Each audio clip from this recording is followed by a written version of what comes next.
With Studio Ghibli ruling social media and matcha lattes turning mainstream, Japan's quiet charm has found a home in Goa. Join us as we explore how Chef Brainerd Colasso brought a slice of Tokyo cafe culture to Panaji with Momoka, a dessert bar and Kissaten that's part art, part obsession, and entirely delicious. Hi, I'm Brennan. Welcome to Momoka. I've been based out of India for quite some time. I've been running restaurants across the country. I came into Goa about 10 years ago, and I was running a pretty successful business down in South Goa. And it was a business that was too dependent on me, called the Mo Cake Studio in Margao. And then I sold the business off and I moved to Thailand in Bangkok. And that's where Momoka originated. So that's my first outlet in Bangkok. But something kept pulling me back to Goa. And then after a year in Thailand, I decided to open up Momoka here in Goa. Why Goa compared to the other metro cities is because I knew the market well. I knew the acceptance of the people. People preferred quality over quantity. And hence, 2023 October, Momoka originated and started in Goa. Panjim one was, I felt demographically, it was in between the far north and the far south. It was more accessible on both sides. Being from the south, from Margao, you wouldn't have too many people coming in from extreme north to the south. So Panjim became a little more central, and hence Panjim. It took me about some 8-9 months to get a space. But once we found it, it was a no-brainer that Panjim was the place for us. Mocha as a brand, we are India's first Kissaten. Kissaten literally translates to a Japanese tea house or a coffee shop, technically. And we are just doing that kind of like offerings at Momoka. So we have our desserts, that's why we're a dessert bar, and Japanese sandwiches, and food items that would be regularly available at a Japanese tea and a coffee shop place. All the little trinkets that are from my travels to Japan, I've been in and out of Japan, so really about 7-8 years now. I've been a part of Nestle. So we used to ideate on the Kit Kats. So hence my love for Kit Kats is on what we have. So I was a part of a team that ideated on food and food trends in the ASEAN. So and what I felt was also trends originated out of Japan now, and then moved across to the world. Earlier, about 20 years back, it all originated in Europe or in France or in England, but today the spectrum has shifted to Japan. And I also knew that the K-pop Korean craze was on the rise. In India, the Japanese craze was on the rise, and anime was on the rise in India, and whatever way to ride the wave. Hence, we thought of doing India. I cannot function without my team. So it's never an I, me, myself thing. It is always a team that supports me. Yes, we have a churn out. People come in, people go. Centrally, the idea is inculcated by me, but it's the team that actually executes. So as a brand, we are completely system oriented. We are system oriented in the product lines that we get. We are system oriented in the quality of the products that we get. So once the system is in process, then it's a cut, copy, paste.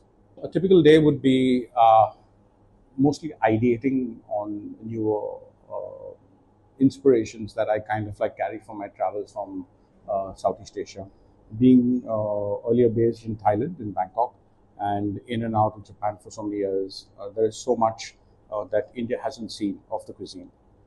We follow one particular cuisine from Japan called Yoshoku, which is basically Western style cooking with Japanese ingredients.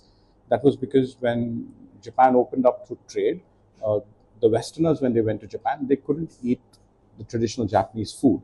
So they took their own ingredients but cooked it the Japanese way. So hence our whole line of our ideology of our cuisine is the same. So it's Yoshoku that we follow. So as a brand, you will never find a sushi or a ramen typically at a momoka. One, most importantly, I'm not a trained sushi or ramen chef.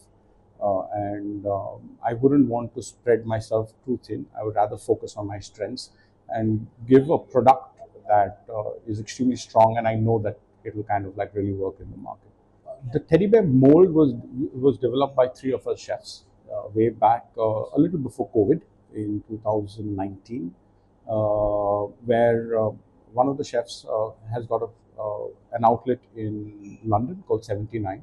So they do the same teddy bear. There's another chef in Shizuoka in Japan who has the mold, and it was we who had the mold in Bangkok. We had an NDA with the company to do these molds for us, where they weren't able to supply it anywhere else for us. So we hold the patent to the volumetric size of the teddy bear. When we were opening up Momoka in Goa, I had a little nephew. I mean, he loves teddy bears. His name is Liam, and I was brainstorming on a name, and hence the name Liam's Teddy Bear. And trust me, I really didn't expect Liam's Teddy Bear to go so viral. But yeah, I mean, I think so. It was a sheer coincidence of luck and probably forward planning also. Most importantly, our matcha earlier I would hand carry from Thailand because we import our matcha from Japan into Thailand, and then I used to hand carry, but it was not getting feasible for us. So we connected with the Indo-Nippon Chamber of Commerce, and they guided us through plantation owners. And now our matcha comes in directly from the plantation owners in Japan itself. With our other products, like say our udon noodles, the noodles come in from Japan again. They are already cooked and frozen. So we are the only people in India who've got the real original Japanese noodles. We buy it in bulk. We stock it in a cold storage facility in Mumbai, and it ships. They ship it to us whenever we need. I would say 95% of our ingredients come in from Japan through various vendors and suppliers, and the rest of the stuff like chocolate comes in from Belgium. So we have got importers for that. So we only use pure chocolate, no fats, no trans fats, nothing. A very simple thing. If my kids cannot eat it, I don't think so my customers can. Our strong points are our desserts. There's a lot of thought process that goes into our desserts. The textures that go in kind of like building a dessert. It takes us a good 2 or 3 weeks to come up with a dessert. For example, we would say if you're doing a plated dessert, it would be hot, cold, crunchy, soft, sweet, salty, umami. So these are the factors that we kind of like keep in mind, because the customer, when he's having it, should experience it. I mean, he eats through his senses, and most importantly is visually. So we get satisfied when the product goes to the table and immediately the phones come out and people start capturing it on the phone, and that's when we know like we've tick mark one box. But more importantly, from the product being more visually appealing, it's the taste factor. So I think so we have scored on those factors, and I think so that's been the game changer for us. A lot of our plated desserts kind of like, I mean, for example, we do a mochi brownie. We wanted to do, mochi is a traditional Japanese dessert which is soft and chewy. I wanted to do a chocolate mochi, but it kind of like turned out to be more like a brownie, and hence we have now our most selling dessert, which is a mochi brownie. Yeah, so it was a little mistake done by the team where we had put an excessive chocolate into the recipe, and it worked out in our favor.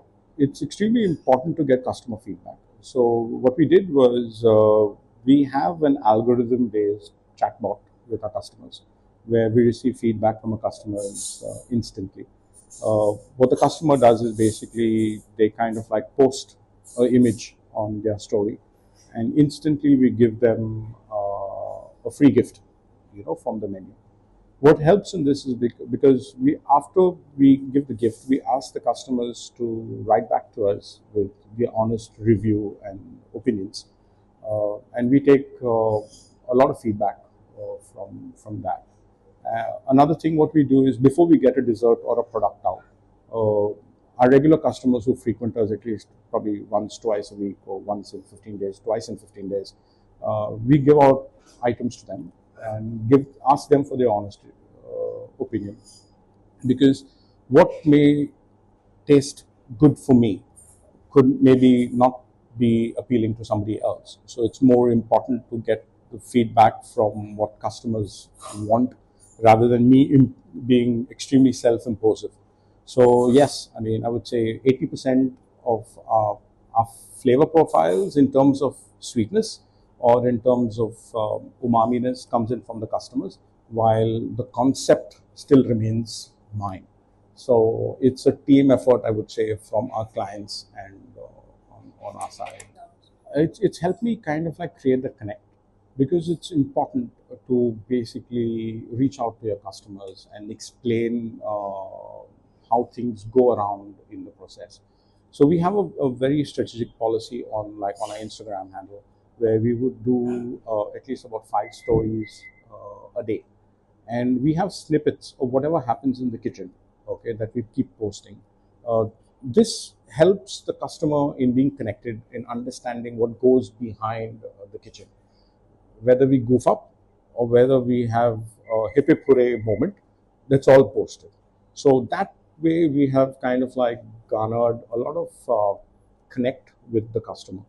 With me trying to explain what the product is through our social media, uh, I mean, I prefer doing it myself, for the simple fact is there are no scripts to it. So whatever I speak on our reels is straight from the heart, and it's non-judgmental.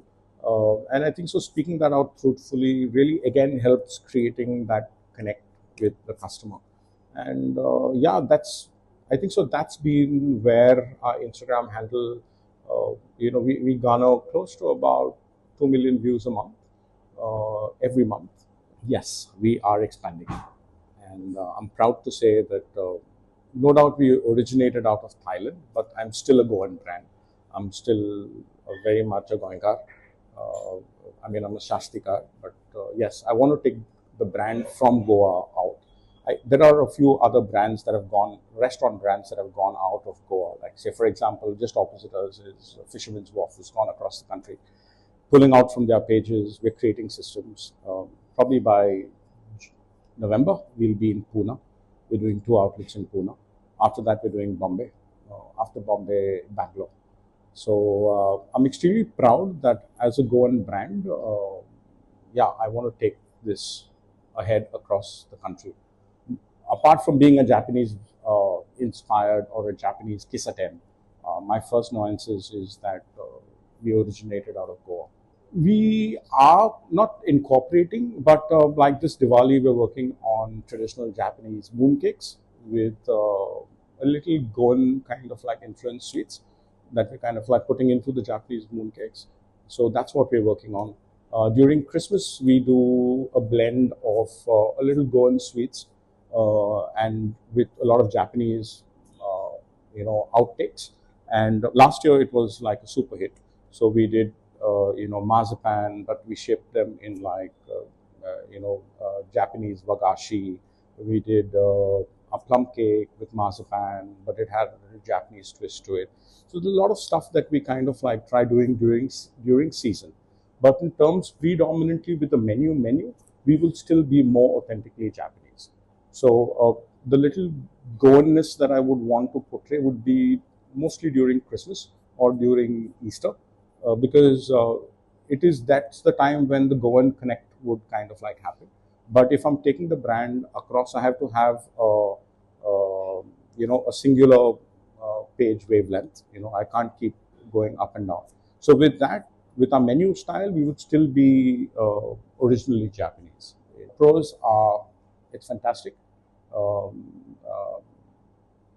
it's, I wouldn't say it's paying much. I mean, it's like a pocket drainer, but but it's that adrenaline rush that you get, when you're kind of like doing something by yourself. Um, I don't get bored at work. I enjoy work. I don't get tired technically. It's not that I'm a workaholic. Okay, it's just that I enjoy myself at work. To the younger talent, I mean, with the amount of trainees that I get coming into my kitchen, and they want to be a part of, the social media. Oh, I made this dessert today. I made this dessert today. What I just keep trying to tell them who are training under me is that You cannot learn to run before you learn to walk. So there is a certain system that you have to follow. You have to learn your basics first. After getting your basics right, is then you can go on to advanced level. Yeah, Goa as a land, it's got a lot of opportunity. The food business being an integral part of our tourism sector. It's growing, it's booming. Uh, with the newer students coming in, I only a suggestion to them is to gain gain your knowledge by working for a few years, and then step onto entrepreneurial shoes. That's when you kind of like know you've made it. Thanks.